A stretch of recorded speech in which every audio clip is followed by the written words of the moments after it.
11वी 12वी असे सगळेजण शिकलेले नसतात. 10वीचा मुलगा काय करणार, 11वीचा मुलगा काय करणार, 9वीचा मुलगा काय करेल. म्हणून साहेबांनी ऑन द स्पॉट नोकरी एक्सप्रेसच्या ही व्हॅन लावली की त्या मुलाला किंवा मुलीला कुठे धावधाव करत जायला नको, तिच्याच एरियामध्ये ही गाडी लावलेली आहे. अशा अनेक सुविधा या स्वाभिमान संघटनेतून आयोजित केलेल्या आहेत. आणि मी आणि ते परत बोलेल की स्वाभिमानी संघटना खरोखर चांगल्याच प्रकारे आहे.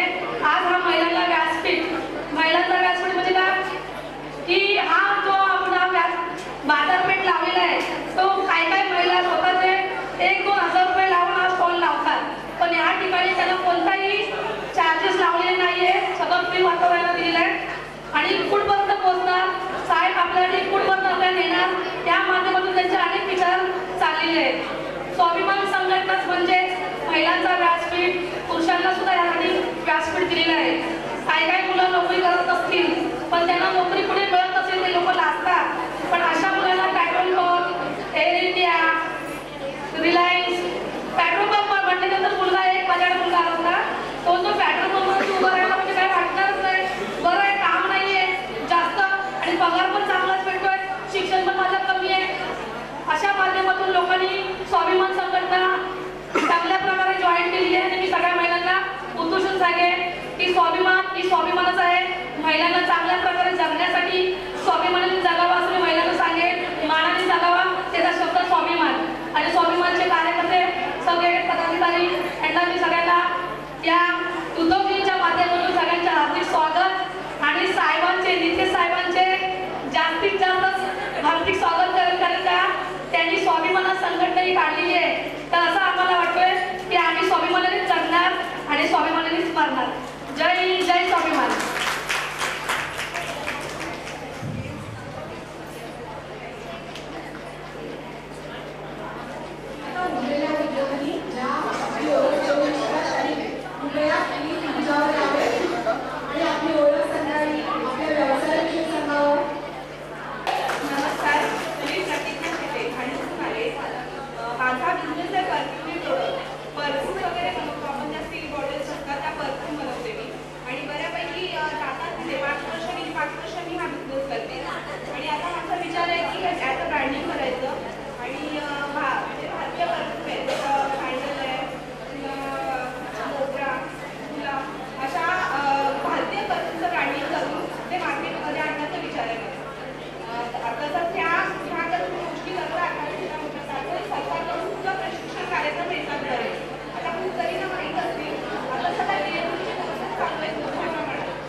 पानी पी के कोक की बॉटल थम्स की बॉटल हम लोग फेंक देते हैं। न्यूज़पेपर रोज सबके घर में आता है, सब लोग पढ़ते हैं और फिर वो रद्दी में बेच देते हैं या फिर उसके बहुत सारे यूज हम लोग करते हैं। उन सब चीज़ों से आप हमारे स्टॉल पे आएंगे तो आपको पता चलेगा कि हम लोग कितने यूजफुल चीज़ें उनसे बना सकते हैं। बस इस एक नई सोच को इको फ्रेंडली, क्योंकि हम हमारे प्लास्टिक बॉटल्स फेंकते नहीं हैं, उसकी वजह से कितना पॉल्यूशन हो रहा है, मिट्टी पॉल्यूट हो रही है, हमारे किसान खेती नहीं कर पाते, कचरा बढ़ते जा रहा है। इन सब चीज़ों को हम लोग कैसे यूज़ कर सकते हैं, वो चीज़ को हमने दिमाग में रख के हमारा बिजनेस स्टार्ट किया है और हमारे बिजनेस का नाम है विनी गिनी क्राफ्ट। विनी मेरा नाम है, गिनी इसका नाम है। विनी का मतलब होता है सॉफ्ट और गिनी मतलब सोने की गिनी, अगर आपको पता है सोने की गिनी, तो सॉफ्ट सोने की गिनी पेपर में हम लोग कैसे कर सकते हैं वो हमें इसमें नहीं करता है। तो आप प्लीज़ हमारे शॉप पे विजिट कीजिए और देखिए कि आप अपने नेक्स्ट मटीरियल को इतनी क्रिएटिविटी से यूज़ कर सकते हैं और इट इज़ और वो इको फ्रेंडली है। तो आप इसे फेंकेंगे तो आपको ये भी नहीं होगा कि हमारा सामान हमारे इन्वायरमेंट को कुछ नुकसान पहुँचाता है। बस, थैंक यू सो मच।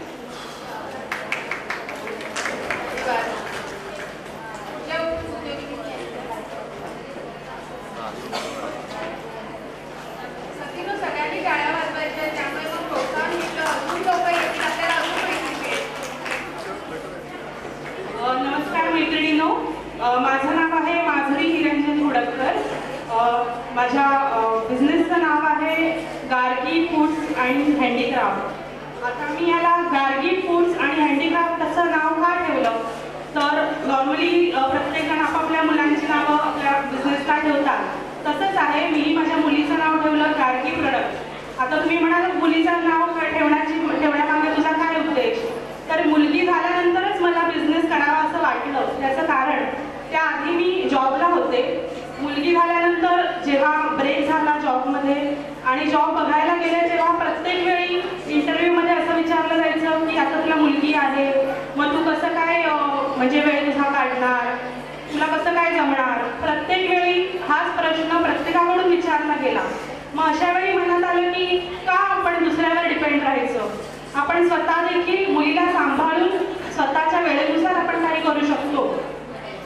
तर त्या हेतूने मी हा हे बिझनेस सुरू केला आहे, ज्याच्यामध्ये बरेच प्रोडक्ट आहेत.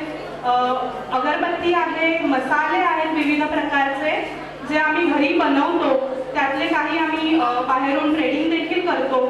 त्याशिवाय काही खाण्याचे प्रोडक्ट आहेत, जसे पौष्टिक चिवडा, जो आता आपण नॉर्मली मुलं कुरकुरे लेस वगैरे खातात, त्याऐवजी हे घरी बनवलेले पदार्थ आहेत जे मुलांसाठी खूप पौष्टिक असतात आणि त्याची रेसिपी देखील आम्ही शिकवतो. बचत गटातर्फे आम्ही म्हणजे आमच्या ज्या मेन आहेत त्या येऊन रेसिपी शिकवतात, जेणेकरून तुम्ही देखील त्या रेसिपी शिकून तसं घरच्या घरी बनवू शकता आणि तुम्ही देखील स्वतः बिझनेस सुरू करू शकता. धन्यवाद. नमस्कार.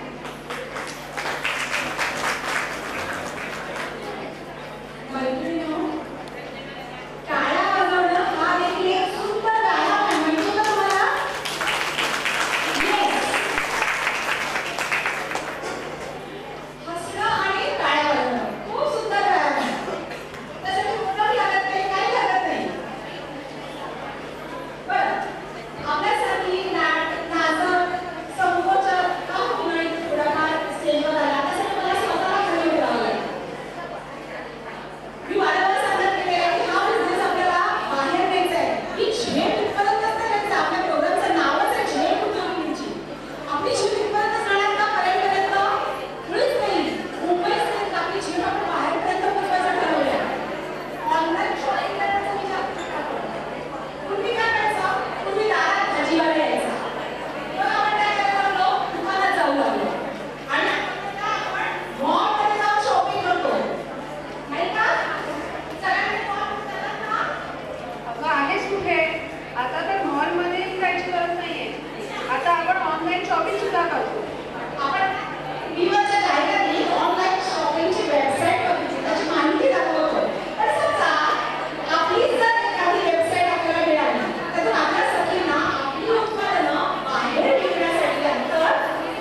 अनुराधा माने. बचत गट आहे. बचत गट आणि संस्थेच्या माध्यमातून आम्ही काही उत्पादनं करतो. महिलांना काही प्रशिक्षण देतो. एक विचार आला की अलीकडे काठापदराच्या साड्या वापरल्या जात नाही.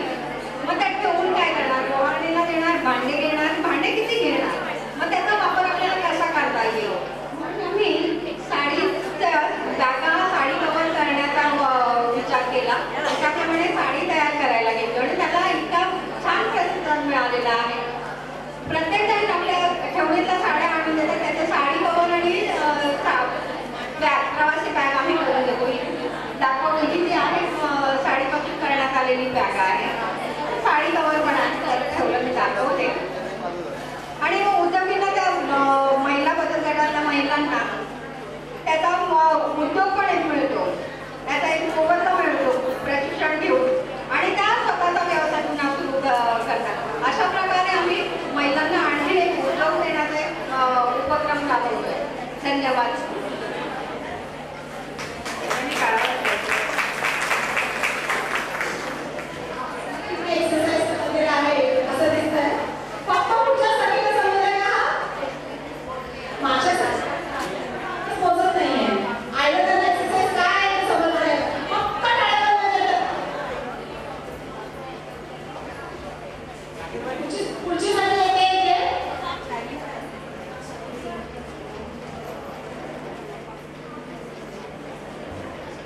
नमस्कार, माझं नाव अंजली.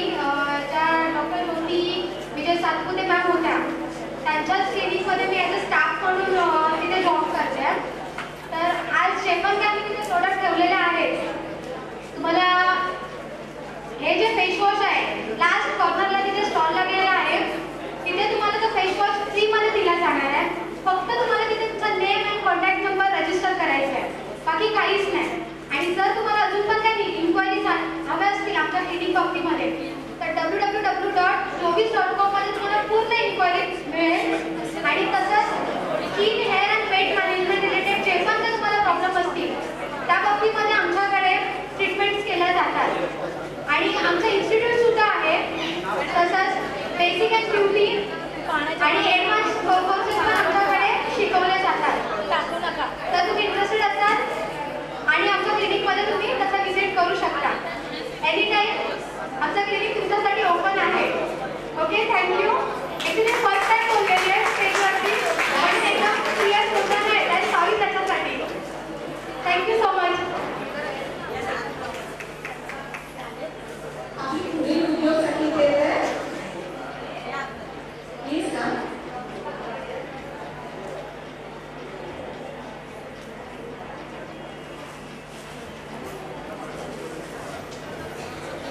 नमस्कार, माझं नाव पूनम कदम.